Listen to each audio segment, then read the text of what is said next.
Conspiracy Worldwide Radio. Time to get our first guest out tonight. An epic release on the way, but that epic is the word this man runs with. Of course, High Focus Records, not just a shining light, but some would say the only light now for quality hip-hop out here in the United Kingdom. Fliptrix, welcome to Conspiracy Worldwide. Oh, nice one, man. All good. Big up. As we talk to you tonight, Fliptrix, you must be excited. We've got a big launch night for this brand new album. It's happening tonight, man. Are people ready? Are people hitting the stage already tonight? Definitely, man. Yeah, everyone's real hyped. Like Camden Electric Ballroom, it's proper nice venue. Got the whole label down there and that. So yeah, everyone's shaping up to be a real big one. And who are you bringing then? Who are the High Focus Army? Is everybody coming to that stage tonight? Pretty much, man. Yeah, we've got Leaf Dog, BVA, Verb T, Dirty Dyke, Jam Baxter, Dead Players, Ransom Bad Bones, Ronnie Bosch, Scissor Tongue. Yeah, and like other guys guesting like Lee Scott, Ono Capone, Pete Cannon, J-Man, the whole gang, man. Sounds like the list of guests have been on our show last year. I mean, we've had all those artists on, and High Focus is such a rich pool of talent. But as the man who's organising things, as the man who's had the dream, who knows that change is just about to happen, your album had to be pretty dope. Let's be honest for a second here, because this had to work, didn't it, for the other artists to be able to look to you and still see the focus and the actual belief of the label. And thank God for that. We're sat with it tonight. We've already played one track off it. I think this is one of the strongest High Focus releases of last year. God forbid I ever say that with all those other artists you've got. Thank you, man. Much respect. I appreciate that. Let's talk about the creation of the album, and let's talk about the emphasis. Now, a lot of your artists, when it comes to making albums, they're some of the most deep writers in the game of music. Forget about UK hip-hop for a second. I'm talking like Ed Scissortongue, people who've been on this show. What about yourself, Fliptrix? What is the process of thinking, we need to make a project, we need to do something that's not just random, we need to focus? What was the focus for this brand new album? I mean, I think generally quite a lot of our projects, they just start out, you know, in an organic way. You know, you start making the tracks. For example, like with Molotov, it wasn't even a premeditated decision that we were going to make this project. He basically moved into my house. He's helped me running High Focus Records now. And obviously he's a beat maker, so I was just chilling, working away in the studio, and he's banging out loads of classic beats, and that inspired me, so I started writing some tunes, and then a little further in I realised that we had something special developing, so that's when we decided that we were going to make an album. And then, you know, shortly after that, you know, the concept starts to come in after I made the title track, and then started looking to all the muses within Greek mythology, and like really just developed the whole concept with the album, and took it from there, really. So was it always a goal to record this album as a closing narrative to make sense out of the chaos of Third Eye of the Storm and, of course, Piff Highway? Yeah, I do think so. I mean, as well with Molotov producing half of the other record, like, you know, alongside Run One on the Piff Highway project, I feel that, it's kind of like closure to that trilogy. I'm obviously still going to be making new albums and putting out new stuff, but it felt sort of like a chapter of a book in a way for me. What have been some of the biggest differences in Molotov producing this record and yourself producing, of course, a majority of your past projects? What have been the biggest differences in that? Well, with the Third Eye of the Storm, that one was like, I think there was like 13 different producers on that one. So I basically at that point was just hitting up all the people close to me who make good beats, and other guys that inspired my production. You know, I was recording at Chemo's. I think he's an amazing producer. I asked for a few beats from him. Obviously got a beat from Leaf Dog and all the people around me. So that one was very much drawing it off lots of other various producers. You know, they would send me a whole batch. I'd select one or two beats out of the batch to build the project. But with the last two records, there's been, you know, more of a collective sort of vision, and they know what I want from the beats and the lyrics. Is just that chemistry there. It's different when you work with a singular producer on a record compared to if you're working with multiple ones. One of our listeners who's locked in right now, earlier, he's in Canada, he said, like, oh, Fliptrix, I've heard of him. That's the guy, he's a bit like Jest, isn't he? Now, I'm quoting that, not just to put it out there, but because I've noticed on this album there's a lot more of literal, harder.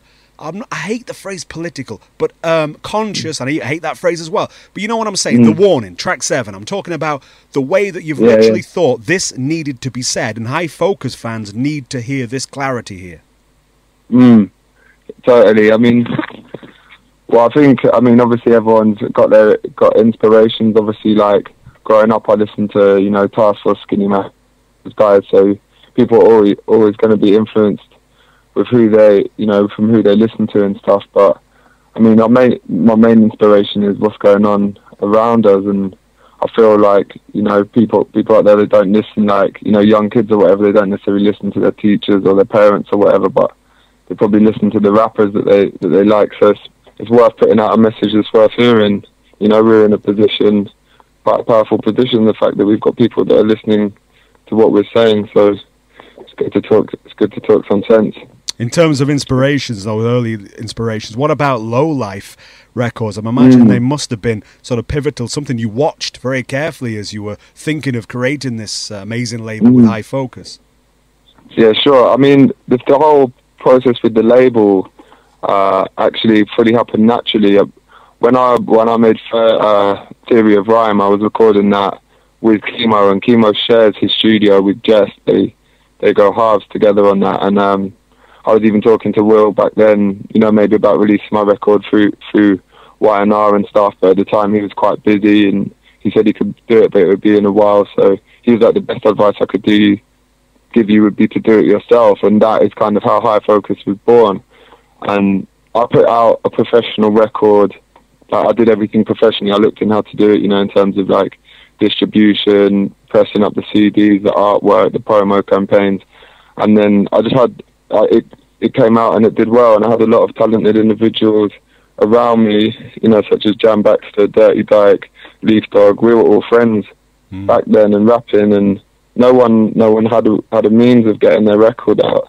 And after I did it, Baxter was like, "Would you like to try and put out my record?" Or I approached him and asked him, and he was just like, "Yeah," and it just kind of went from there. And then Dirty Dyke was like, "I've got an album." Leaf Dog was like, "I've got an album," and I just fell into that role. I mean, I'm kind of an organised guy, or I've just got like an unrelenting drive, basically, and it works. It just all happened naturally, really, and it's all just kind of spiraled from there.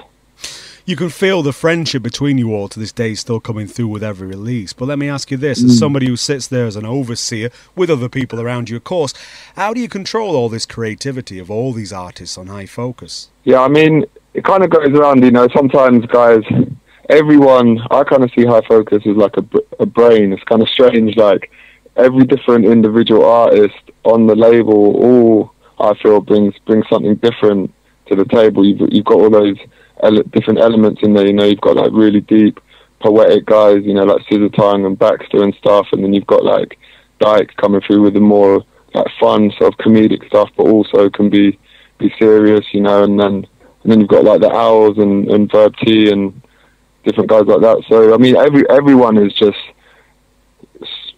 so creative, really. They come to me like, "Yo, Z, I'm making this album. Like, it's coming together now," and I just sort of like keep it rolling. Look where we can fit it in the schedule and help them to get it all together, and discussing artwork and videos and getting the whole package out there, really. And there's a lot of stuff. I've always got like 10 albums sitting in there ready to go. It's pretty crazy. One of the albums we're excited about, we just heard about, is the album with Leaf Dog and Young Z. I mean, what do we expect? What do we expect from that project, man? That sounds incredible. Yeah, man. I mean, it's classic. We got Leaf Dogs on on some of the beats, and his younger brother, Ill Informed, as well, who's a massive talent. He's like producing Verb T's, a new project of Verb T's at the moment as well, which is sounding amazing. And yeah, it's just some crazy dope rhymes, man. It's an interesting collaboration, to have a US rapper, rapping, who's obviously been established and been around for a long time, rapping with some guys from the UK. But the tracks that I've heard so far, man, are sounding real decent. I think people will be in for a surprise. I was going to say, do you and Leaf Dog and everybody else at the label feel that to some extent you've got a responsibility here? Because Young Z seems to be, with all respect to him, sort of regurgitating the same 12 inches from 97. He's really not been able to make a big impact again out there in hip-hop with new music. This will be the first time a lot of people hear Young Z since The Outsiders. Yeah, I know. I mean, it is strange, and I think they're even, the fan base is, like, obviously there's who are younger now, some people like in the younger generations may not have heard of him. Obviously the people in the older generations are going to know and check for it, but I mean it'll obviously get a lot of people from the UK like checking back into his music and stuff. So, and hopefully it could open some doors for Leaf Dog and BVA out in America even more. Yeah, they spoke about that. They spoke about that when they came on the show, actually, and that desire to make more features happen. What about the Four Owls? What's the status on that particular album at the moment? Yeah, that album is we've made like 27 tracks for that album, and we've chosen the final track list now. So it's all basically getting mixed and mastered right now, and will be coming out shortly. Hopefully, either the very end of this year or the very start of next year. But we've made sure it's fully top quality. We've got a real exciting guest producer on there as well, which you'll be hearing more about in the future. But it's just one instrumental from someone else, and Leaf Dog's produced the rest of the album. So, what about the making the roster bigger then and bringing more names? Have you got any sort of ideas for new signings in the future or future albums that we can expect that we might not even know about at this precise moment? Yeah, I mean, in terms of albums and stuff, obviously, like you said, we've got the new 4 Hours. We've got the brand new Jam Back the album, which is fully produced by Chemo, which is amazing. Obviously, the Dirty Dyke album. Edward Scissortongue's got a new album, and we're actually going to be putting out Mr. Key's album from Contact Play. I know a lot of his fans have been looking forward to that for a long time. It's his debut album, man, produced by a guy called Greenwood Sharps, and that's it's a real special piece of music. That one, I think, his fans are going to be real pleased. We've also got a new album coming out with Ono Capono as well. Nice. And produced by Chemo as well. So there's a lot to come, man. If you had to break down your top 5 releases over the years from High Focus, what would they be, man? Is that too hard of a question? It's pretty tough. Well, yeah, if I wasn't including any of my own, I'd say, well, obviously the 4 Hours one, Dirty Dyke, Return of the Twat, Ransom Barrett Burns, A Year in the Life of Oscar the Slouch, probably the Brothers of the Stone album, and the Dead Players album as well. That's for a party when you want to get lively. It's all about putting on the Dead Players. But it's too hard to choose, man. Like I say, it's all like a brain. Every depends which mood I'm in. No, that's a solid 5, man. That's a solid 5. I would have to agree. Now, your creative designer, 187, is essentially to High Focus what Jeff Jank is to me to Stones Throw Records in terms of, bringing this unique vision to the label and seeing what it is that's invisible to others. How has his work empowered you to create the music you create as visual as it is? Yeah, I mean, I really feel that, artwork to me is, when I'm making my artwork, it's almost as important as the music for some reason. It's just like I see it as a whole piece. It has to be that package. And Mark Shields he's really been there for me like all the time, and has really helped along the way. And it is really important to have the graphic designers and to be able to portray, the artist's album in a visual sense as well. And I think it really just does aid to the whole thing. That's why we're massive advocates of physical product. Obviously digital sales are, a large proportion of a record label's, income, but whereas physical stuff is slower because people don't necessarily tend to buy into those mediums as much anymore. Obviously illegal downloads as well have obviously hurt the industry in a humongous way, but it's nice to have that product tangible, when you can see that artwork on like a gatefold vinyl or something, that really, and take that record out and put it on the turntable and listen to it, it's a whole different experience really than just listening to something on YouTube or MP3 download, you know. Speaking of YouTube, one of the things you pride yourselves on is the videos you deliver at High Focus. What can you tell us about Dirty Dyke's upcoming concept for a video, which is going to see him, if I understand right, riding a horse and selling prawns?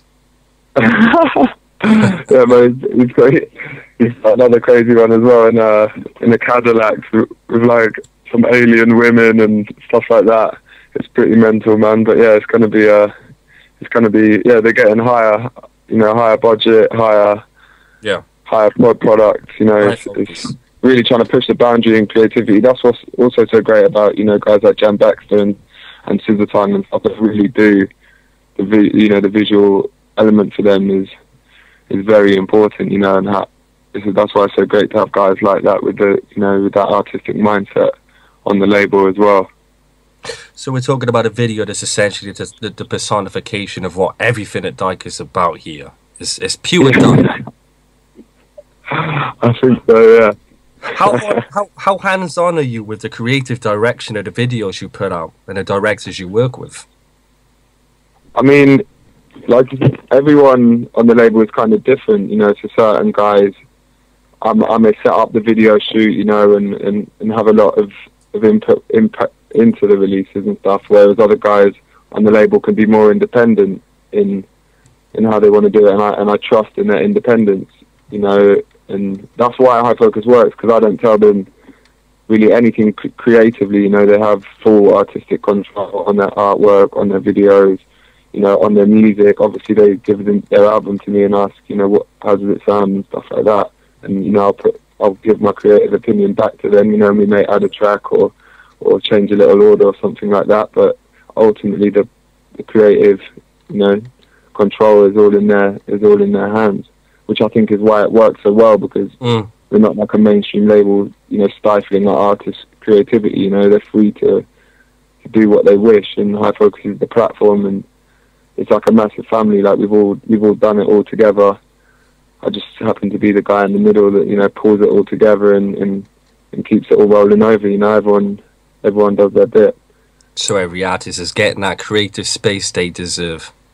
Have you thought about shooting a short film to visually embody what Third Eye of the Storm, Piff Highway and this new album represent visually? Have you thought about that? I haven't actually, but that is a good idea. Thank you. Thank you. If I do that, I'll give you credit. What about videos? I mean, what should we expect as far as upcoming visuals for this album?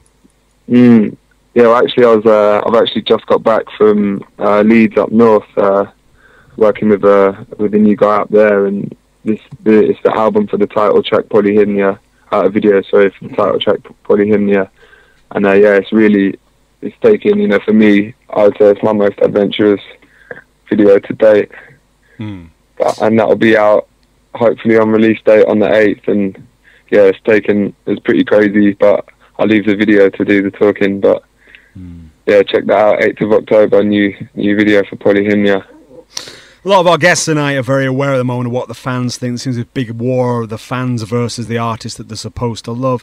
What do you think High Focus fans want from you? Not you personally, but your label. What do they expect, do you think, from High Focus now in 2014, as we move into next year as well? What do they expect? I mean, I think they probably expect top quality releases, really.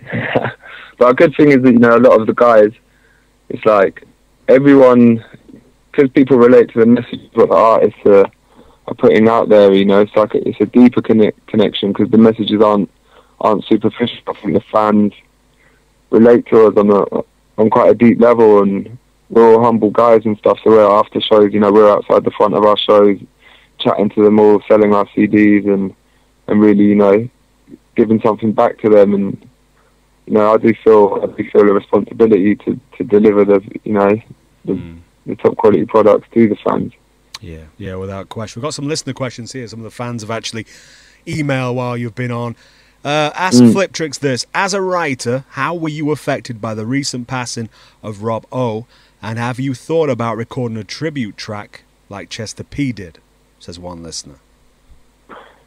Yeah, I mean, yeah, Rob O is obviously a legend in graffiti, man. Like, it's a sad time. I don't know him. I didn't know him personally, but I have friends who did know him personally, and I have thought about that. I mean, if I knew him personally, I think I definitely would have done the track, and that Chester P track was a classic, and it's nice. I mean, after his passing, you know, so many people were doing tribute pieces everywhere, and like, you know, graffiti was a part of my, you know, culture. It's all part of the hip hop culture, so it's nice to see people showing their respect through music and art to, you know, such a great writer. He's like a full-on legend of the scene, so very sad, but it's nice to see the respect that's been shown, for sure. No doubts, man. I've got a question, actually. I'll ask these other questions in a minute, listeners, so keep them coming in, conspiracyworldwide@gmail.com. But Rag and Bone Man, I mean, his video now being played on MTV, I mean, even as an artist, when I first came up on Rag and Bone Man and saw and heard his album that Dirty Dyke produced, I was not surprised, but I was very curious as to where you thought in this big jigsaw of High Focus he would be able to fit, because obviously there's that potential that he crosses over here, and that's an awful phrase again, but he crosses over and he blows up High Focus to a whole new audience of people. Yeah, for real. I mean, yeah, Rag and Bone, like Leaf Dog actually, you know, he kind of spotted Rag and Bone in a sense, and, you know, got into the studio. There's so many unheard Leaf Dog and Rag and Bone tunes sitting in the vaults, you know, which never got heard. And when I first signed him to High Focus, I was like, oh, is this a risk or is it not? But his voice was so amazing and so powerful, and like I say, how High Focus is like a brain. I thought there was space for that, you know, that voice. I was just blown away by it, to be honest. So that's why when we put out the Dog and Bone EP, and then he's done this, they put that Soul on Me EP with Dirty Dyke, which has obviously just dropped recently, you know, with Dyke's production. Like, you should look out for, he's got a lot more of that coming out soon as well. So I mean, yeah, he pretty is. He is crossing over. I mean, it won't be long till he's a household name, I think. Yeah, I think that book is open. That's not finished being written, has it? The book of Rag and Bone Man's career yet. So that's going to be interesting to see what happens this year and next year. Another question from a listener then. This listener says, very often American artists will discuss the differences between performing in the UK and the home soil, but rarely do UK artists talk about the differences in performing in different cities in the UK. Are there differences? Are there differences in performing in different cities in the UK for you personally as an artist? Yeah, definitely. I mean, yeah, you see big differences. There's certain cities where the crowd will always be like really hype. I mean, Bristol has a great scene for hip hop. Obviously, you've got all the Split Profits guys down there, Bugsy, all of those guys repping it. And then, you know, in London, like London typically, like obviously at our High Focus show, we have all of our fans, and when we put on these big shows like the one tonight and the birthday party and stuff, people travel from all over the world. Like, at the last party, I met people from like Germany and France, and even just, you know, long places away in the UK, like Isle of Wight, or coming all the way up north. So, you know, it's nice to see everyone coming together and that, really. Yeah, it is. It is. On the topic of live shows, we got a question from Kirsty in Swansea, who says, "What the hell is Dirty Dyke's problem with Swansea?"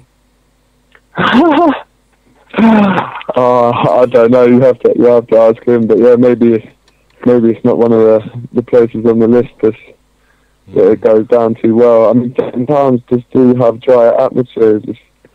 It's hard to say, but yeah, I mean, it's the same all over the place. But when you go to Europe, when you take it out of the UK as well, I mean, it's even more next level out there. We've been getting out there a lot recently, and I think when fans know that the artist has travelled, you know, overseas to go see them, there is a lot of energy.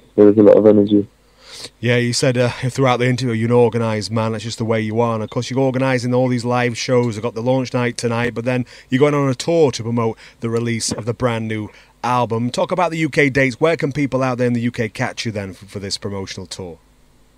Yeah. Well, basically, we've got obviously London tonight. Then we've got Leeds on the 6th, Nottingham on the 7th, Manchester on the 8th, Liverpool on the 9th, Bristol on the 14th, Cardiff on the 15th, Brighton on the 16th, Swansea, Dirty Dyke's favourite place, on the 17th. Yeah. And we got a nice little week break, Belgium on the 24th, Swindon on the 25th, and then finishing off in the Isle of Wight on the 31st.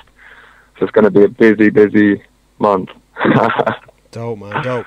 We got listeners in Cleethorpes, believe it or not, and I should imagine they're going to miss out on this one. They've had Boys to Men this year, but you don't appear to be reaching that. It's a bit of a shame, but that's an amazing tour, man. It truly is an amazing tour, and I'm really looking forward to seeing people's reaction on the 8th when this album officially drops and people get it in the palm. We're going to continue now to support this album throughout the show, and thank you, Fliptrix, for taking the time out. It's been a pleasure, and of course, thank you for High Focus Records and all the artists you're bringing to our ears. All good, man. Much respect for representing the real music, man. No doubts. That's what it's all about. Take care of yourself. God bless, man. That's all, mate. Peace, brother. All right, in a minute. Conspiracy Worldwide. Fliptrix.